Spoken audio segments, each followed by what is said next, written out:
If attraction isn't a choice, then what is? Why this matters? If attraction isn't something we choose, if desire arises before we decide anything, then an important question follows. What part of this is in our control?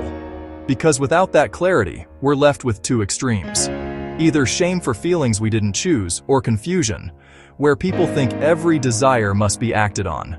Neither of those leads to wisdom. So today we're going to explore what science says about attraction, what spirituality says about desire, and how conscious awareness helps us live ethically, compassionately, and responsibly in today's world. This isn't about judgment, and it's not about indulgence either. It's about understanding the difference between impulse and awareness. Part 1. What we don't choose. Science. Modern psychology and neuroscience are clear about one thing. Attraction is largely not a conscious choice. Patterns of desire form through biology, early nervous system imprinting, emotional associations, unconscious learning. This applies to heterosexual attraction, homosexual attraction, preferences, turn-ons, and emotional pull. Desire often appears before thought, language, or moral frameworks.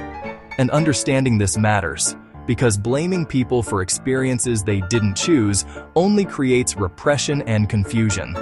But science also makes another distinction that's just as important.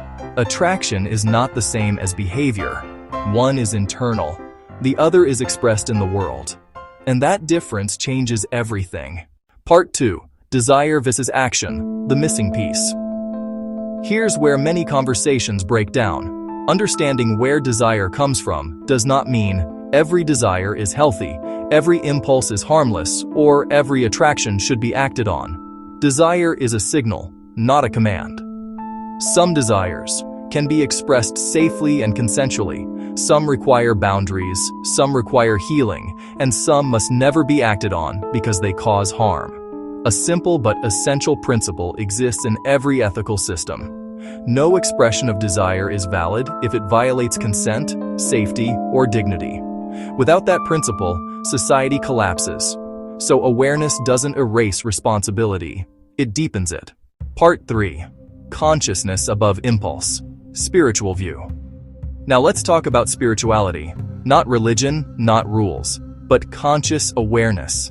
Spiritual insight begins with this realization. You are not your impulses. You are the awareness experiencing them. Desire arises in the mind and body. Consciousness observes it, and freedom lives in that space between impulse and action. Consciousness above impulse does not mean do whatever you feel, act out every desire, or identity equals behavior. It means understanding desire without being controlled by it, choosing response over reaction, and letting empathy guide action. True awareness asks, does this expression cause harm? Does it respect consent? Does it protect the vulnerable? If the answer is no, then restraint is not repression. It is wisdom. Part 4.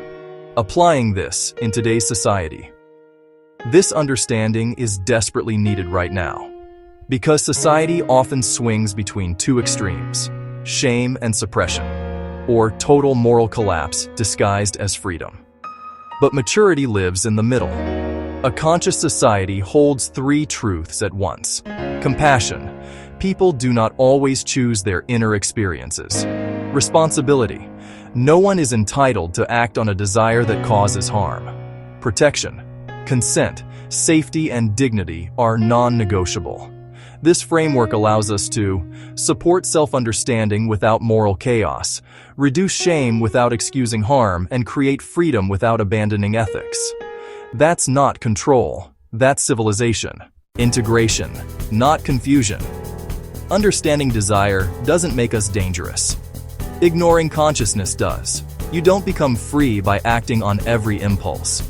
You become free by knowing which impulses to follow and which to transcend. So if attraction isn't a choice, meaning is. Response is. Love is. And that's where real freedom begins. If you love this video or find value in it, please like, share, and subscribe. Peace.